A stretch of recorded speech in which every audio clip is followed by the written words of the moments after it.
Hindi cinema की वो अदाकारा जो 50 से भी ज्यादा सालों तक फिल्म इंडस्ट्री में एक्टिव रही, जिसने लीड एक्ट्रेस से लेकर मां और दादी के किरदारों को भी बखूबी जिया। एक गरीब पारसी परिवार में पैदा हुई होनहार लड़की, जिसने जिंदगी की मुश्किलों से लड़कर दुनिया में अपना अलग मुकाम बनाया। शम्मी आंटी का जन्म 24 अप्रैल सन 1929 को एक पारसी परिवार में हुआ था। मां बाप ने इनका नाम रखा था नरगिस रबाड़ी। कुछ लोग कहते हैं कि इनका जन्म गुजरात में हुआ था और इनके जन्म के बाद ही इनके पिता गुजरात से मुंबई आकर सेटल्ड हो गए थे। नरगिस महज 3 साल की ही थी जब इनके पिता का निधन हो गया था। पिता की मौत के बाद इनकी मां ने इनकी और इनकी बहन की परवरिश की। उस जमाने में ये साउथ मुंबई के परेल स्थित टाटा ब्लॉक में रहा करती थी, जो कि टाटा ग्रुप की तरफ से उन दिनों गरीब पारसी परिवारों को उपलब्ध कराया जाता था। चूंकि इनके पिता प्रीस्ट थे तो पारसी समुदाय में रीति है कि एक प्रीस्ट की पत्नी को बढ़िया खाना पकाना जरूर आना चाहिए। इसलिए पति की मौत के बाद इनकी मां पारसी कम्युनिटी में होने वाले धार्मिक उत्सवों में खाना पकाने का काम करने लगी थी। नरगिस की एक मौसी भी इनके साथ ही रहा करती थी।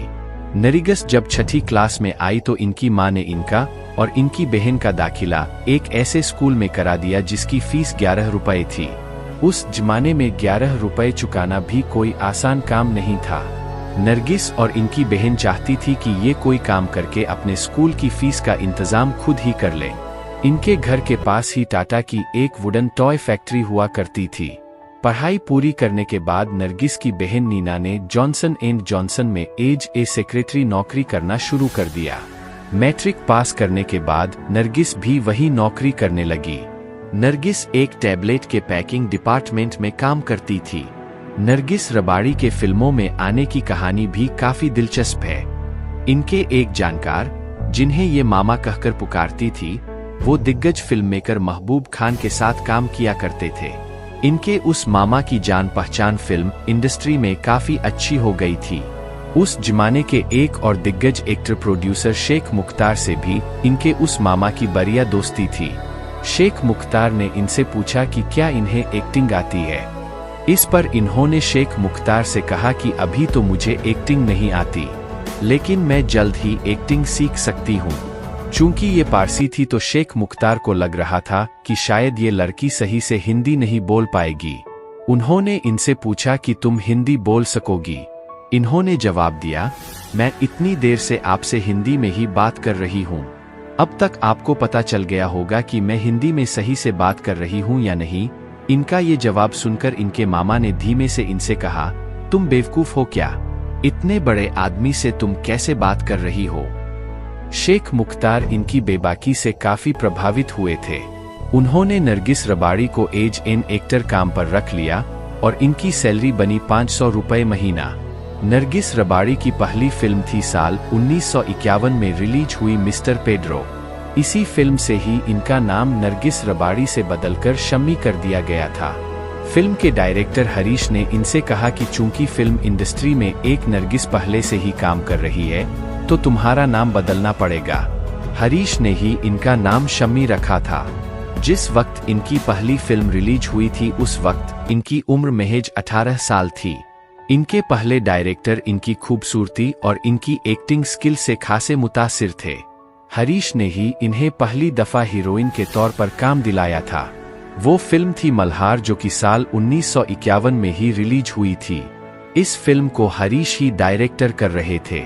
शम्मी की एक और फिल्म थी संगदिल, जिसमें उन्होंने दिलीप कुमार और मधुबाला के साथ काम किया था। फिल्म में दिलीप कुमार संग इनके कुछ रोमांटिक सीन्स थे और दिलीप साहब संग इन पर एक गाना भी फिल्माया गया था, लेकिन बदकिस्मती से संगदिल फ्लॉप हो गई।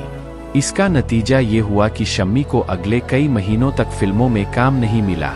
आशा पारेख के साथ मिलकर शम्मी आंटी ने बाजे पायल, कोरा कागज, कंगन और कुछ पल साथ तुम्हारा जैसे धारावाहिकों का निर्माण भी किया और दोनों अभिनेत्रियां बहुत अच्छी दोस्त थीं।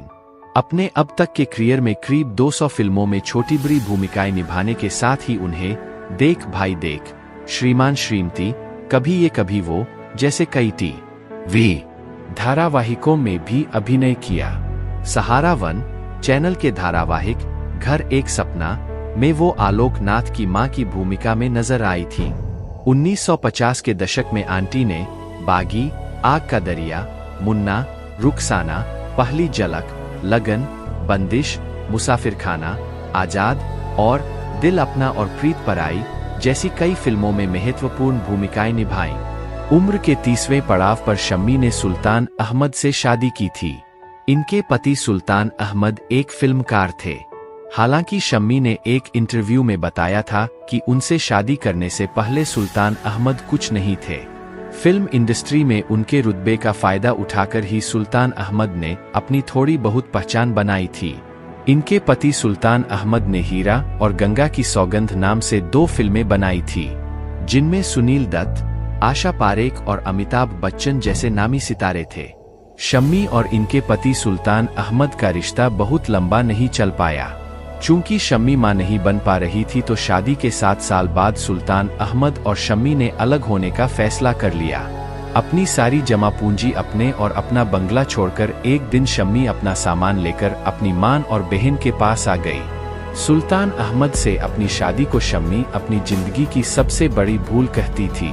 इन्होंने ढेर सारी फिल्मों में काम किया, हर बड़े स्टार्स और कई जेनरेशन के साथ सिल्वर स्क्रीन शेयर की, लेकिन बढ़ती उम्र के कारण शम्मी आंटी के शरीर ने उनका साथ छोड़ना शुरू कर दिया था। आखिरी दफा शम्मी आंटी नजर आई थी 2012 में रिलीज हुई फिल्म शिरीन फरहाद की तो निकल पड़ी में। इसके बाद इन्होंने खुद को फिल्मों से पूरी तरह दूर कर लिया।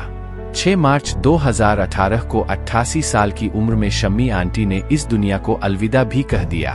तो दोस्तों, शम्मी आंटी की ये स्टोरी आपको अच्छी लगी हो तो एक लाइक जरूर करें। मेरे चैनल को प्लीज सब्सक्राइब करें। अपना ख्याल रखें। धन्यवाद।